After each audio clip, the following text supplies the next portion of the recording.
it's Linda here.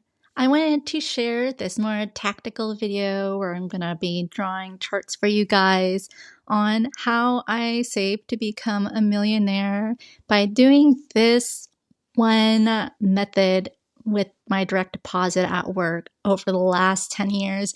And I really believe this is the most foolproof, the most easy set it and forget it method to use at your job to prevent lifestyle inflation, to be able to have savings after you spend at every paycheck.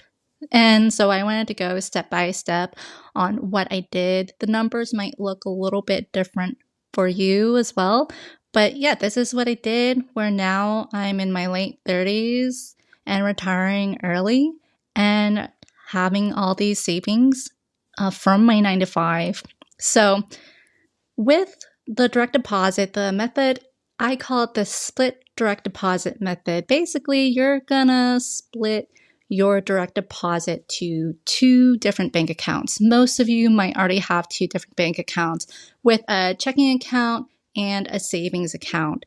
And so that is the key. The very first step is to make sure you have 2 different accounts with 2 different account numbers with them as well. So when you fill out your direct deposit form and send it to your HR, they'll be able to direct it that way.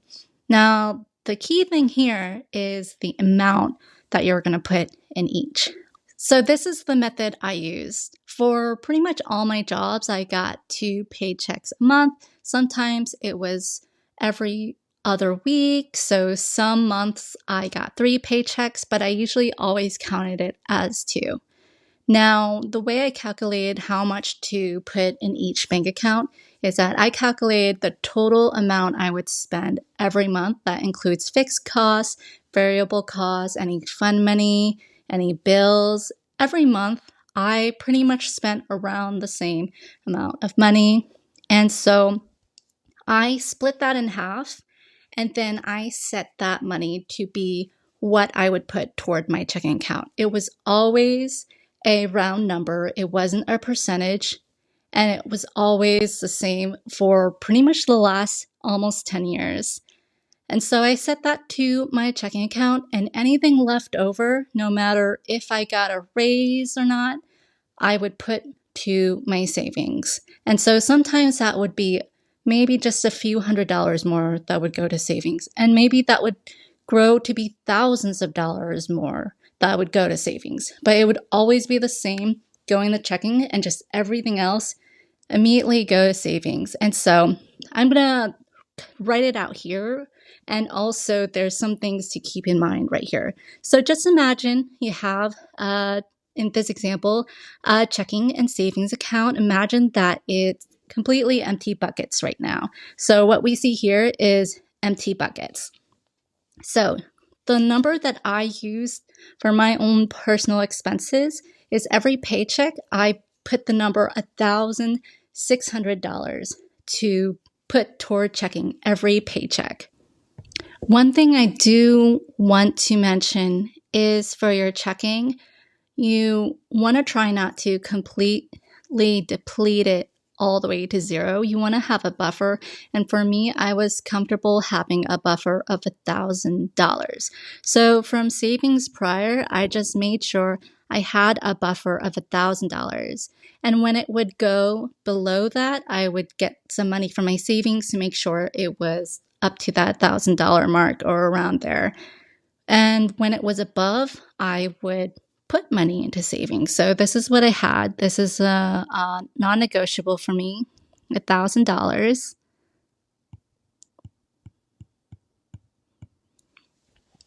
And so then every paycheck, I would get an extra $1,600 twice a month at least. And then 1,600. So that's paycheck 1, paycheck 2.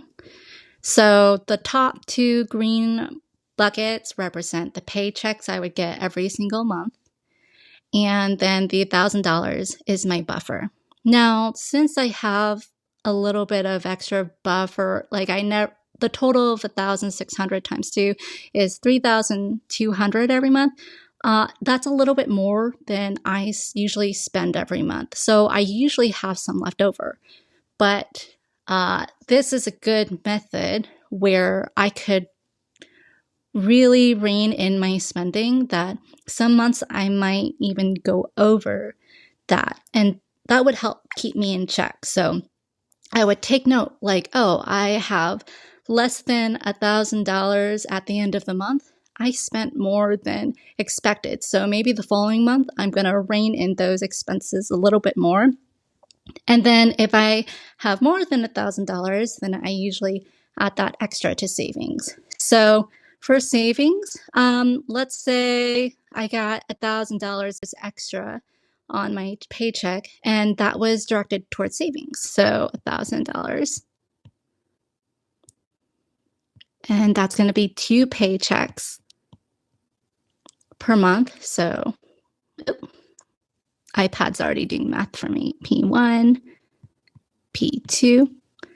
So right away, after 1 month, let's say my full paycheck is $2,600. So at the end of the month, I get $3,200 to spend in my checking, and I already have $2,000 worth of savings. Now, let's say I pay my bills, and this is usually what happens every month for me.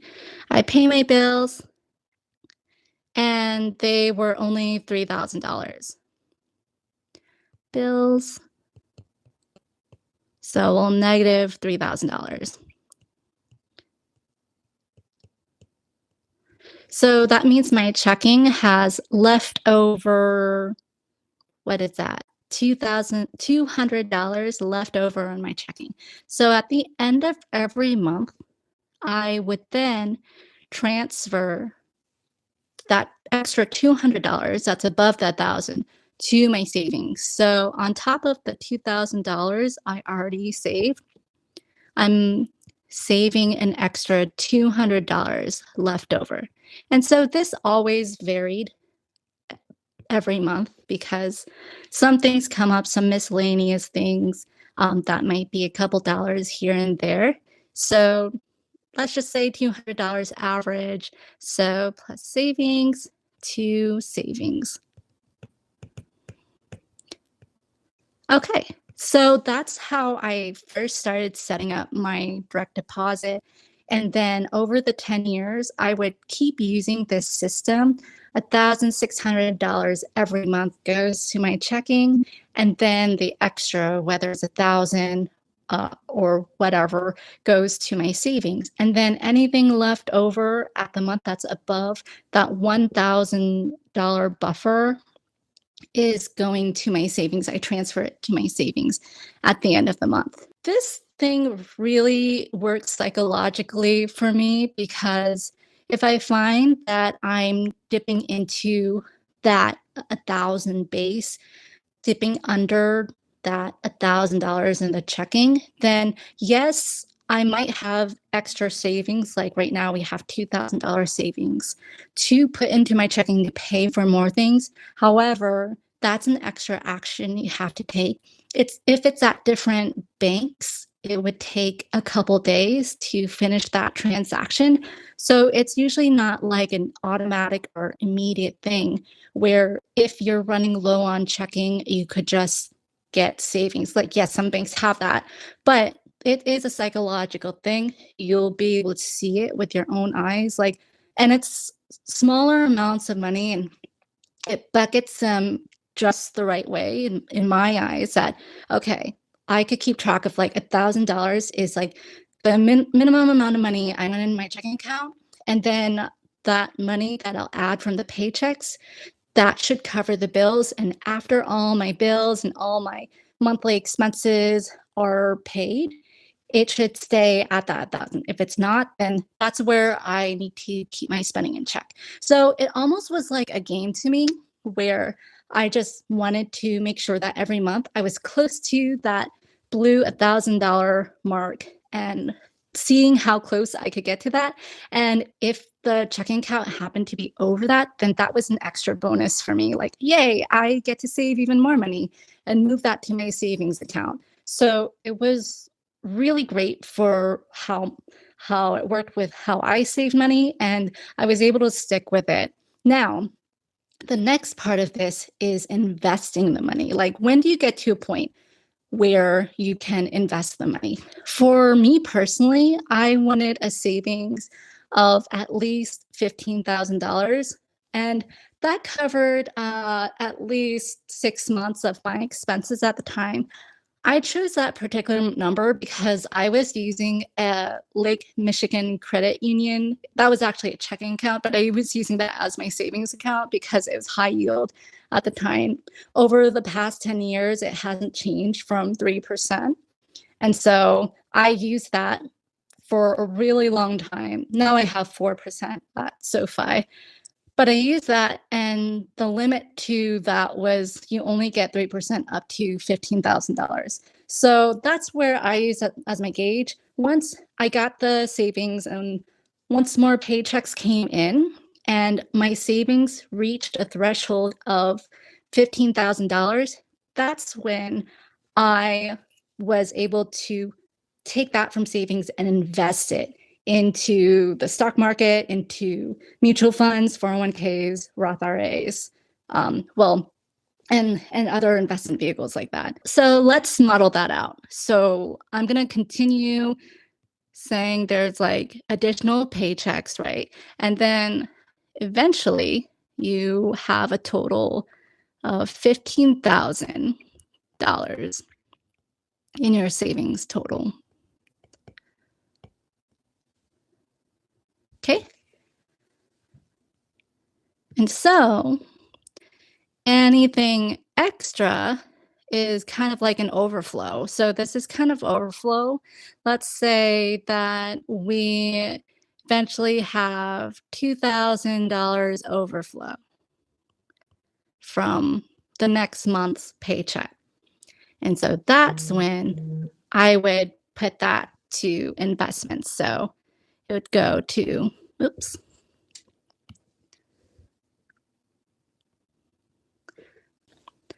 And it's kind of off screen here, but to invest $2K. So that's where we go to invest the extra. Hopefully that makes sense. So that like overflow up at the top, we could safely put that in like our Roth IRA or brokerage account. And that number might be different for you. You might be more comfortable having less savings. So you might want to start investing more and just have like 5K in savings. Or you might be more comfortable having more savings. So you might want to wait to invest. So it's up to you and your risk tolerance. I think a good rule of thumb I've heard is that if you're planning to make a big purchase, like saving for a car or a down payment for a house, it's best to have in the next year or so, it's best to have that in some kind of savings vehicle so you don't have to take it out of the market before a year or something. So hopefully that makes sense with my checking and savings. And I wanted to show you my salary progression over the years and also why this is recommended so much. And I wanted to show you some of my pay stubs to show how much actually was going into savings as years went on. And so we'll go to my salary. So this is taken from a video I did a few years back about when I reached Coast Fire. So we have my numbers from when I started my career in 2012 all the way to 2024. And so I'll fill it in for the next 2 years. In 2025, I got a new job. I made around the same amount, but then I got laid off near the beginning of the year. And I was unemployed for a few months, but then I got a job that was a lot less pay. So 2025, I think I want to say I made like 90,000 gross, maybe 100,000 gross. So I went from making 145, and then I got laid off, and then I got a new job for about $103,000. So maybe 95, back to here, 95, 95. And then 2026, this year, I went part-time. I went part-time the past few months, and I'm also planning to retire. And so I already put in my notice. So that's gonna be that one's gonna be a little bit different because I'm not gonna really do the um I'm not gonna be doing any direct deposit for the rest of the year. But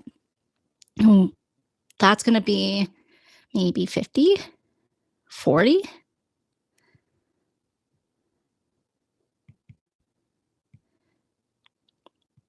So these again are just my salary and not my husband's.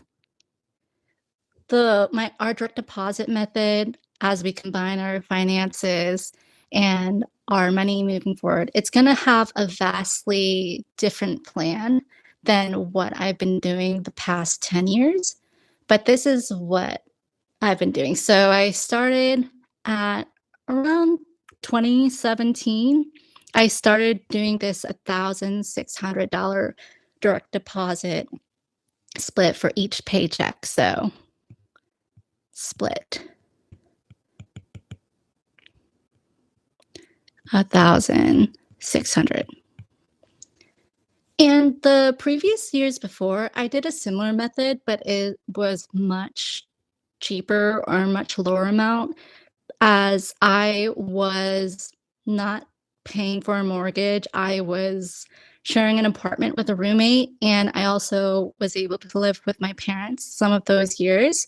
And so my expenses were a lot lower, and I was working to pay off my student loans. So I made the decision to put an even bigger amount of my paycheck towards savings, which would go toward my student loans.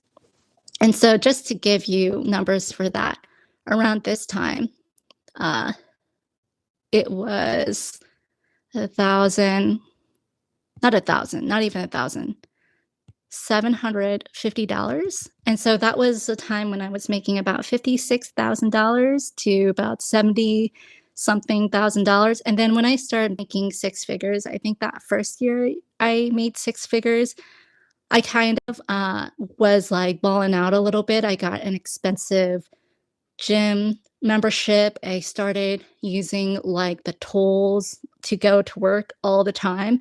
And so I definitely was balling out a little bit that year.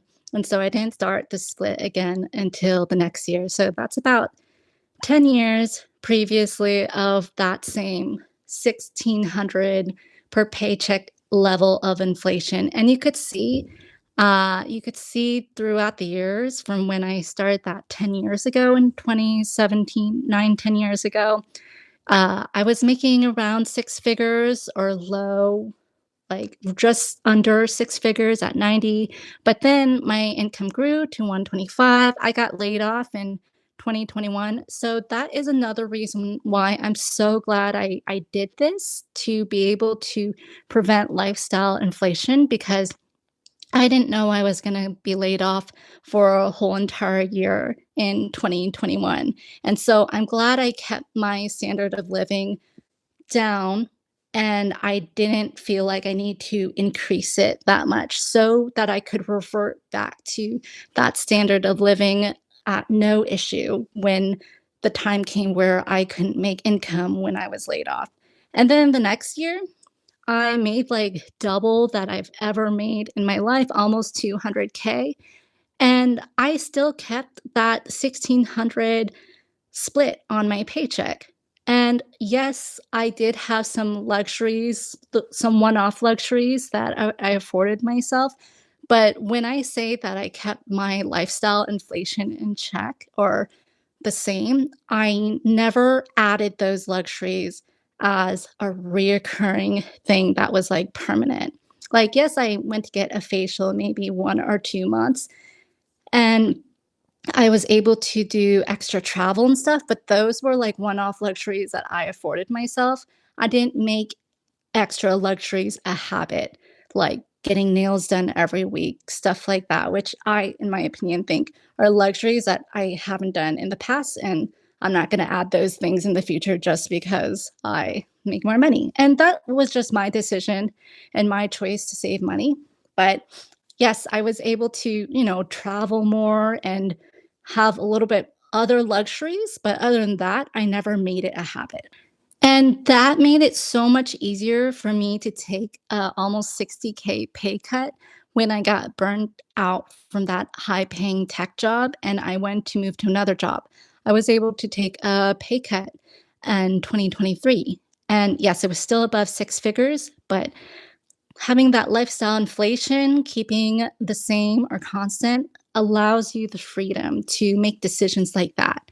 And so, as you can see, my income stayed around there. And then also, when I got laid off the second time, I felt more freedom to take another pay cut, a new job at another pay cut from 130, 145K to 145K to 100K. So that's where I ended up at.